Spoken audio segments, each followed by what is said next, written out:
Linton Leadership and Management Consulting is a veteran-owned and operated consulting company based out of Sevierville, Tennessee, with a local, national, and global reach. At Linton Leadership and Management Consulting, we provide leadership, human performance, and management consulting services, as well as coaching to companies of any size on methods to improve performance in their organizations. One-on-one coaching and mentoring is available to all individuals at any level of your organization. Additionally, large and small group seminars can be conducted.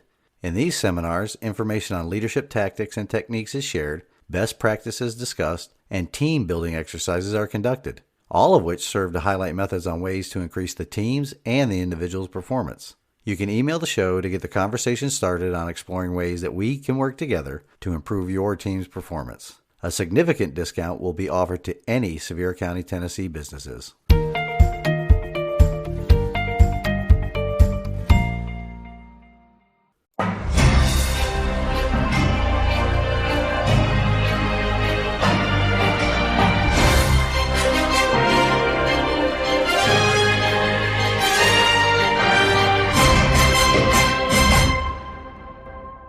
Welcome to the weekend update for Liberty, Leadership, and Lies with Larry Linton, coming to you from the Goat Locker Studio in Sevierville, Tennessee.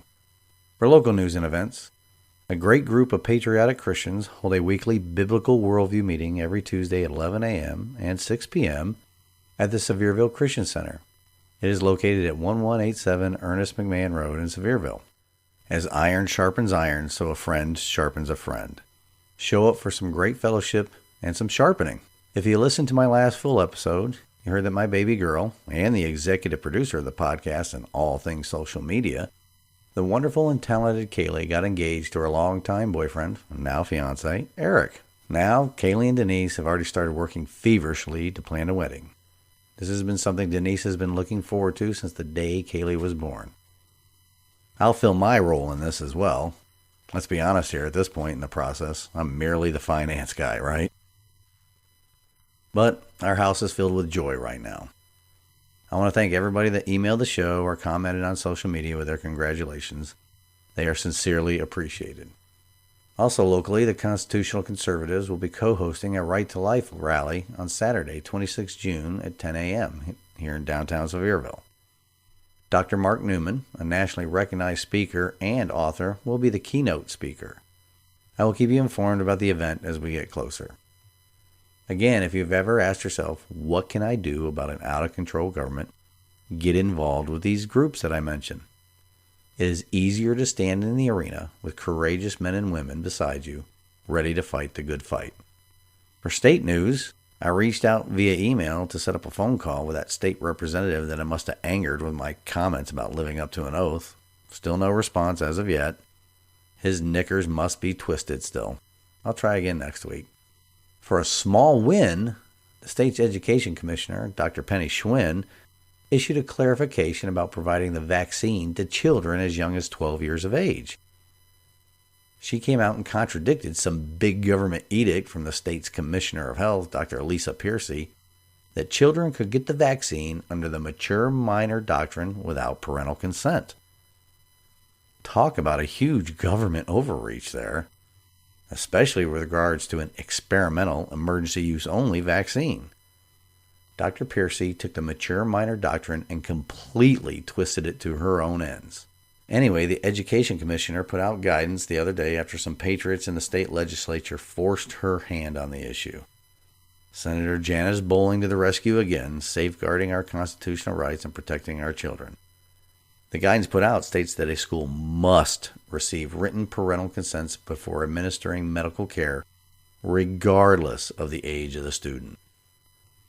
Dr. Piercy wanted to take medical decisions out of the hands of the parents and put it under the control of government. Absolutely disgusting. She should be chased out of Nashville, heck, out of Tennessee completely. Maybe go to California and New York where her big government control views are more tolerated. In fact, she's a tyrant that should never be in a position that is charged with the health of any American, let alone our children. Also, Governor Lee signed a bill that he called constitutional carry into law. We have discussed this bill in the past. While it is not true constitutional carry, it is getting closer. As a reminder, only support candidates for office that truly understand the Constitution. For far too long, we've been putting the wrong people into office. That needs to end. It's also quite evident that our electorate is absolutely confused or uneducated about the Second Amendment. They will cite Supreme Court decisions limiting this constitutionally protected right. They do not appreciate the irony that one branch of the federal government interprets in several different ways the meaning and the reasoning behind the Second Amendment. They always fail to go back to the contemporary writings of the men who drafted the Bill of Rights. Instead, they rely on the modern interpretations of words and their meanings. The meaning of the words "shall not be infringed" should be plain to everybody. Well, everybody but liberals who are intent on limiting individual freedom and to grow the power of government. In national news, well, it seems that it's all filled with Dr. Fraudchi and his emails this week. Hillary Clinton should have talked to Dr. Fraudchi as soon as the Freedom of Information Act request hit his desk. We all know how she handles emails. If you haven't had the chance to read some of those emails, please do. These bureaucrats and their usurper employers, along with the enabling media handlers, need to pay for what they did to this country and the world. They used our sweat equity to create this virus and allowed it to be unleashed on us. Also, somebody needs to explain to me why an email from Mark Zuckerberg of Facebook to Dr. Fraudchi needs to have portions of it redacted by the government. What did those two discuss that has national security considerations that would require redacting of portions of the email?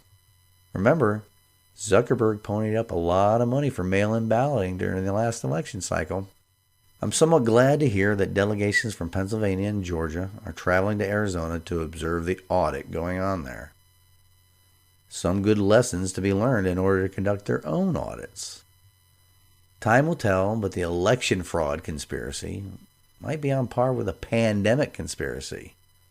Remember, it's not a paranoid if they really are watching or cheating you and I. Until next week, this has been the Weekend Update of Liberty, Leadership, and Lies with Larry Linton. Stand in the arena. Reveille, it's time to wake up.